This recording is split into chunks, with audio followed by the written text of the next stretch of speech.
All right, so we're doing lesson B4, how to write an exponential equation from a graph. We kind of did that already with the tables, right? Like the homework problem we just did, number 35. That's what we did, right? But let's start with something very simple that we already know how to do, like 77, which is a linear function, right? How do I do it? What would I do to get Charlotte? Good. Yeah. Yeah. Exactly. 100%. Got it. Yes, exactly. So we just do a replacement. 19 is y, m is 3, x is 5, and solve for b. It's that simple, right? What does b equal? If you do arithmetic correctly? Perfect. So how do I find b? Substitution. I think that's pretty obvious. And what's the equation? Y equals 3x plus 4. Now, why do I start with that problem? Because that process of substitution is going to be applicable for the next one as well. The next one's not linear. Look at it. That's not straight, right? That's totally curved. Plus, you're even told it's exponential. You're explicitly told that, and you're explicitly told to use a particular formula. So how am I going to do this? Well, you have an idea, Jasmine? Or yeah, fire away. Exactly, yes. Not substitution solving linear equation. You might be thinking that. Just substitute, I just replaced letters with numbers. That's all I did, right? Hence substitution. So I'm going to do the same thing here. So that point 0, 7, right? And I have the other point, which is 3, 56. Do I know what a equals if I know if I have x equals 0 already in the graph? What's a going to equal, guys? 7 straight up. Yeah. Remember, that's the initial value. That's the initial value. That's when that's y when x equals 0. So duh. Yeah, when x is 0, y is 7. So now I'm halfway there. Okay, I'm halfway there. How do I solve for b? What am I going to do to solve for b? Do I have more data I can use, more information? You go to Eloise, what do I have? You have the 3 in the Yeah. So am I going to do the same exact thing I did in the previous problem? You bet. I'm going to plug in 56 for y and 3 for x and work it out. And you guys should be pretty comfortable working this out. We've done this many times, right? How do you solve for b? What are you going to do first? What's your first step? Divide by 7, which is 8. And you can use kind of some intuition. B raised to the third power equals 8. So b to the third power means b times b times b. What number would I multiply 3 times to give me 8? 2. There you go. Done. Now, if it wasn't that obvious, you would do the cube root. We'll talk about that later in the notes. I think that might be in the notes. I'm not 100% sure. And that's something you could do in the calculator. But, I gave you a pretty easy b value to solve for. So now I have my answer. My answer is, I'm going to write it in dark blue down below. Is y equals 7 parentheses 2 to the x power. It's good to write the parentheses just so the b value is protected. So you know not to raise 7 to the x power. Only 2 gets risen to the x power. If you wrote 7.2x, that's fine too, like times being dot, whatever. I don't care. We know dot means it's times, but parentheses is good. All right, seems pretty easy. Good. All right, let's keep moving. You guys are doing great. All right, let's do this again for B and C. I'm going to freeze. Actually, no, let me do this with you guys because C is a little tricky. Let's look at B. We'll do each of these together. I think that's a good idea. So y equals a times b to the x power. Let's identify our points. 0, 40. And what's the other one going to be? Great. Do I know what a equals? Perfect. Thank you, always 40, right? Good. Because it's the initial value. And how am I going to go about solving for B now? What other data do I have? Plug in the other point. 120 equals 40 times B to -1 power. Now, this is where you have to be awfully careful. Because B to -1, we talked about this already, is 1 over B, right? That goes in the bottom. So that should be 40 over B.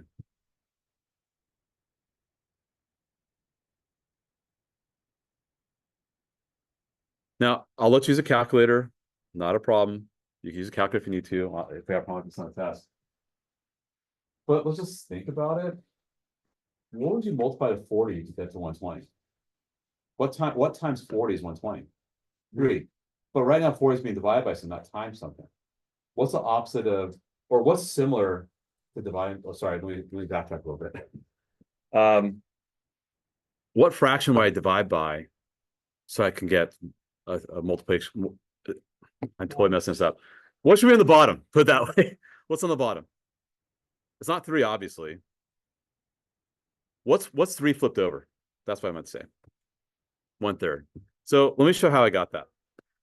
Exactly. I'm looking. I don't know. I couldn't say that like 1 minute ago, but yes, I'm looking for a reciprocal.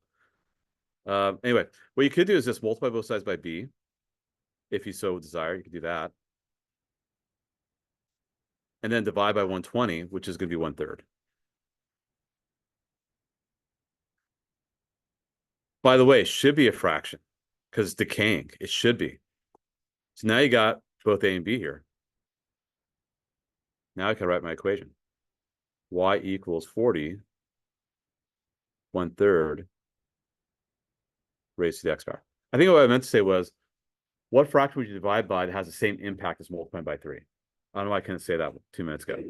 There we go. So anyway, it would be 1/3. Because divided by 1/3 is the same exact thing as multiplying by 3. But, if you need to do the algebra, so be it. It's fine. Okay. Now let's take a look at C. Let's switch colors for a bit of contrast. What are the coordinates I have for C? And how about the other one? 3, 375. Good.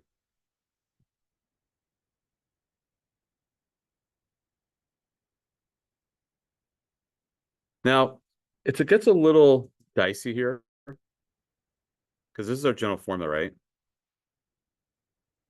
I don't have the initial value.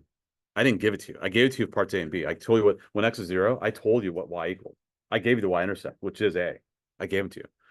I didn't give it to you here. And it's hard to tell. It's like it's going to be a pretty small decimal, it looks like. I don't know. Who knows? I don't know. Or maybe some number. It's not easy to tell. But let me plug in 2 for x and 75 for y.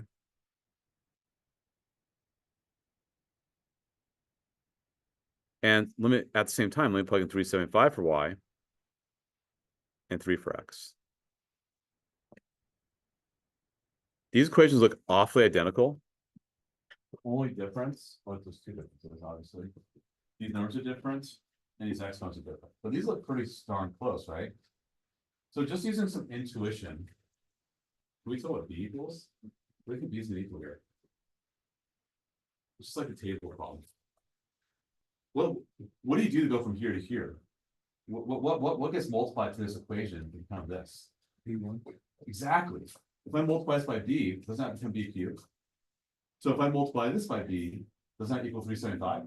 Yeah. If I multiply 75 by B, that becomes 375. So how am I going to solve for B? What do you guys think I should do? Divide. Yes. Good. Excellent. Yes. If you divide the 2 equations, you're going to get B.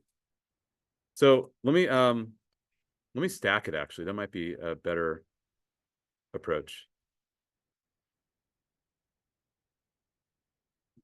If I were to stack it like this, let me erase some stuff because now it's getting incredibly distracting, the red.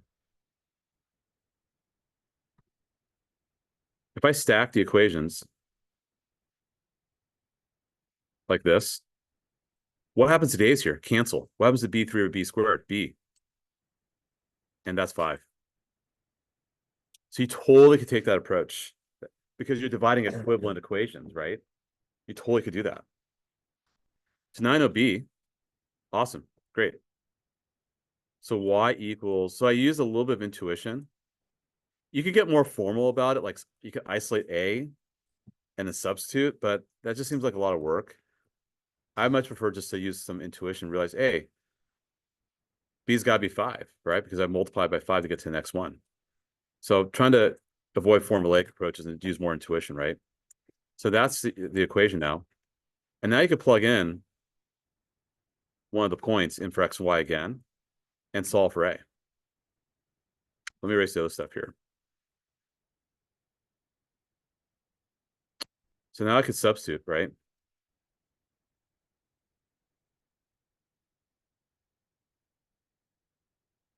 Okay, solve for a. What do you get?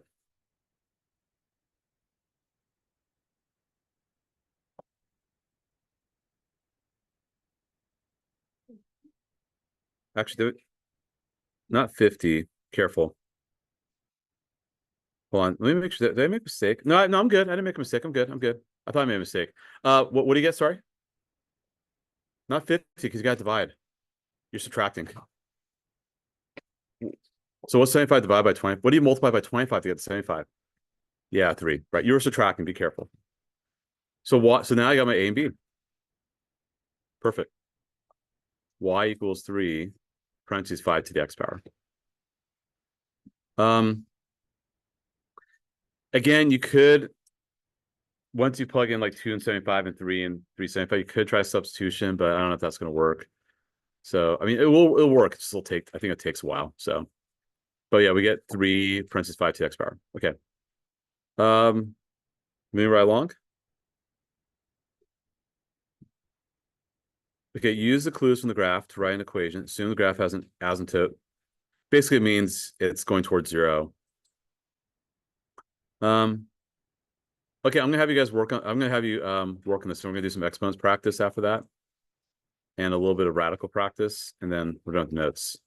So let me give you guys a little push here and work your table groups. But that's 0, -8. That's 0, 5, and then you'll have 1, 7, I think. Here you have 0, 4, and 1, 7 again. So remember what you want to do is figure out what A is. Once you figure out what A is, in each case, figure out what A is. Shouldn't be that hard. And then you want to use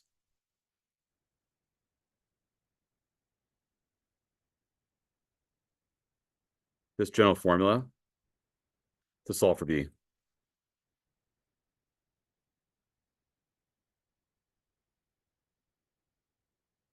I'm going to freeze my screen.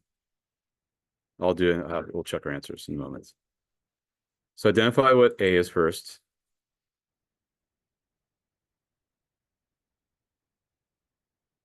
And then plug in for X and Y.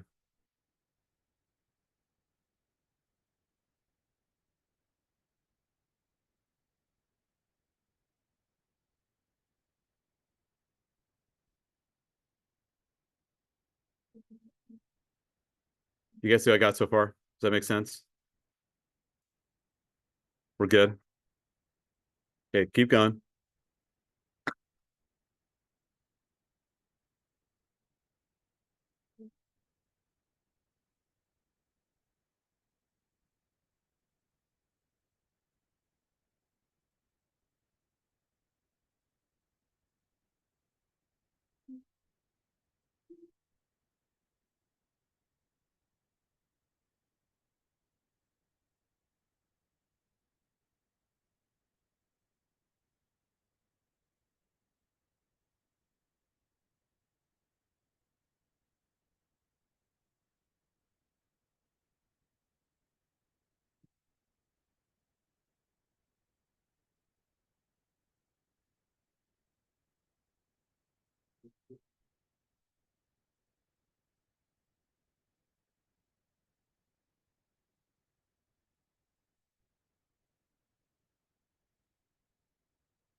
All right, that's what I get from my answers.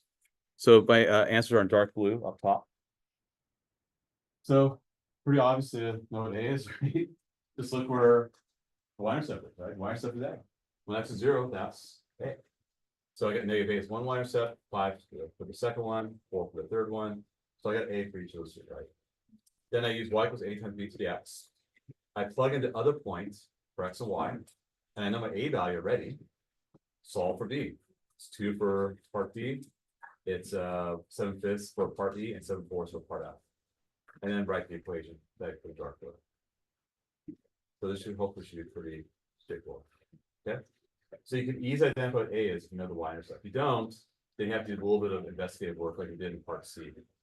But then you find B and then you solve for A afterwards. But in this case, solving for A first was the wiser choice. And then use the extra point to solve for B. When you plug it back into y equals A times B to the x power formula. So at this point, you guys should be pretty good with exponential modeling for the most part. I mean, basic. There's definitely more complex exponential modeling, but this is very basic, fundamental exponential modeling. We're good. Okay. I know it's not terribly exciting, but we got to do this. All right, we're good. All right, let's move on to exponents practice. So what I'll do is I'll do the I guess I'll do the odds, and maybe we can revisit the evens another time because I don't want to spend too much time on this. If you want to do the evens as extra practice, you can. We'll revisit it next time we meet just to make sure you guys are cool with it. But let's talk about exponents to make sure you guys are comfortable with exponents. Because I'm going to give you guys, remember that factoring packet I gave you guys? I'm going to give you another packet very similar. It's for exponents, not due until after our test. September 30th is when it'll be due. So I'll give you guys enough time to get it done. Because you guys kind of need that drill and kill. So for 15, let's talk about it. If you have BA4. And what I'm going to do about the second part, that -3 on the outside, what do I do with that? Yeah, you got to distribute it.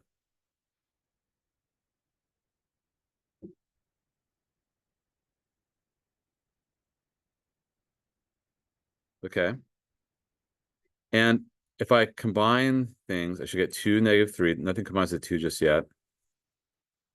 Or nothing will combine to 2 at all. A -8 and B -2. Do you guys see what I just did? What did I do? How did I do that? Yeah, kind of like terms. A4 and A -12. What's 4 plus -12? -8. B1. If you don't see an exponent, what do you assume it is? 1. 1. So 1 plus -3 is -2. And then they're all negative. They all go on the bottom. So put every single one of those in the bottom, meaning you have 1 up top. That's 8. A8. Ah, geez. Let's figure that. Let's do that more nicely. Sweet. There you go. That's it. Okay, go and try 17 on your own. Jasmine, you have a question? 2 cubed. Because you have 2 to -3 becomes 2 cubed. Yeah, I did skip a step. Sorry, I should refrain from doing that. I should let you know what I'm doing first. So we have that, right? But we know what 2 times 2 times 2 is. It's 8. So I'll put 8 back in the mix. There we go. All right, go and try 17. Should be really quick.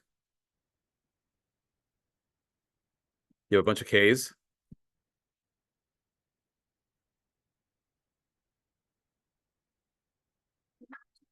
Actually, I don't need to write the time symbol. It's already kind of assumed. K to what power? Oh, Nope. Close. K to the eighth. Yes, thank you, Eloise. Why is it K to the 8th? Because you have to add these two. And you have to do 5 minus -3. Which gets you 8. So that's what has to happen. So it's 2K8. We're cool with that? All right, last thing I want to talk about. We have to have this discussion. The pre-calculus classes have kind of made a request that we talk about simplifying radicals. Again, let me do the odds. And then we'll wrap things up after, and we get out what time? 2:05. So we have plenty of time for the homework quiz. We'll be fine. Do you guys remember doing these problems like in Algebra 1, maybe?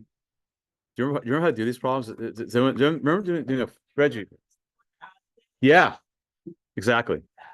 So here's the thing. Do you identify a perfect square as a factor of 125? Do you know what number would be a perfect square? Well, let's pull 5 out. I like that. What's one? And then you can use a calculator if you need to. What's 125 divided by 5? Good. Now think about it. Is 25 a perfect square? It is. Good. Good. So what I just did is I rewrote the problem. It's still the same thing. It's a cosmetic change. That's all. But now you can break it off like this. Square roots, you have that luxury. You can break it off like this. And it becomes 5 root 5n. So what I've done is I pulled out a factor of 125 that's a perfect square and cleaned up a little bit. I'm not sure it's really cleaned up. It's just another way of writing it. That's all it really is. The reason why you can do this, like for example, can I do this? Is that a thing? No, because of the plus. It's a PEMDAS error. You can't do that. That's one of the things that gets my nerves. Don't do that. So you can't do that because of the plus. The other reason why is that the square root, I know you guys we haven't talked about this yet. The square root's actually an exponent, believe it or not. You would have to take care of this first and then do the exponent afterwards. So it's like a parenthesis around 4 plus 9. But what if I had this instead? Could I break it off like this? Sure. Because the square root is like an exponent. Remember, you might remember properties of exponents, like if I had 2 times 3 raised to the 3rd power, I could distribute that 3, right? So a square root is kind of the same thing. It's actually an exponent of 1/2. We're not there yet. We'll talk about that maybe Friday or early next week. But yeah, it's the same. You could do that. You're allowed to pull stuff out like that. So let's move on to 3. Okay, now that's not as obvious what factor of 512 is a perfect square. So whenever you're not sure, let's break it down in a simple manner. What number for sure 512 can be divided by? 2. Even always start with 2. So that's 256. We do 4 as well, but I'm going to stop there at 256. I know it's not obvious, but you could plug in a calculator and see if 256 is a perfect square. You could just do square root of 256. If you do, it's going to be 16. It does come out very nice and clean. And also you have a k. So I'm going to write like this: root 256 k squared times 2. That's 16 k root 2. Because think about it. What's k times k? K squared. What's 16 times 16? 256. So you're able to, let me break it off like this. I probably should have done that first. I'm skipping steps again. And that's not a good idea when I skip steps. I should be more patient. Sorry, guys. Okay. What I did first is I rewrote 512 as 256 times 2. You know this. So I rewrote it over here. And then I broke it off in 3 separate radicals. Okay, is that a little better? Does that make more sense what I'm doing? Okay, that's 16. And what square root of a square knock each other out. So that's k. And then add root 2. So 16k root 2. When you get very good with it, you will move faster when you do this enough. And part of this, to be honest, is when we move on to trig, there's a lot of stuff with radicals when we deal trig, and you're going to have to be more fluid with these kind of simplification processes. So this is kind of a training for what we're going to do in a few months. So 16k root 2. And just so I don't overwhelm you guys, let's not do the cube roots. Let's just save that for Friday, because I guess I have another class today, and I want you guys to do the homework quiz and start homework. So let's do number 5 and stop there. We can talk about cube roots on Friday. 216k4. Okay. Is 216? Well, I don't know if 216 is a perfect square. I don't know. Well, actually, I do know it's not. But but what can I do? I don't know what to pull out. We'll put it that way. Let's pull 2 out first, and that's 108. Okay, let's break it down even more. Can I break it down further? Tell me, how can I break it down further? 2 and 54. Let's go more. Tell me more. 9, 6, I like it. So 9's a perfect square, right? And if you think about it, 2 times 2 is also a perfect square. That's what's 2 times 2? 4. So I could rewrite this as 4 times 9 times 6 times K4. Or root 4, root 9, root 6, and root K4. What's root 4, guys? Two. What's root 9? Root 6 is root 6. And what's root K4? K squared, yes. Because K squared times K squared gets to K4. Because you're taking half of that exponent. So it's 6K squared root 6. So that's how you do it. So, I mean, there's 2, 4, 6. You can do them, but, you'll have plenty of other practice because this packet I'm going to give you guys, which is not due till September 30th, I'll put in Schoology later today. Hold on. Yeah, there it is. Simplify. Well, hold on a sec. There's some of it. Okay, there it is. There's some over here. We'll talk more about this worksheet on Friday, but you have a chance to practice that because that's what I want you guys working on. All right. So the homework quiz. Is it grouped again? Nope. But it's easy. While you guys work on the homework quiz, I'm going to give you the homework packet for the rest of the unit, and then the exponent packet with radicals, which is not due till September 30th. All right. Let me stop.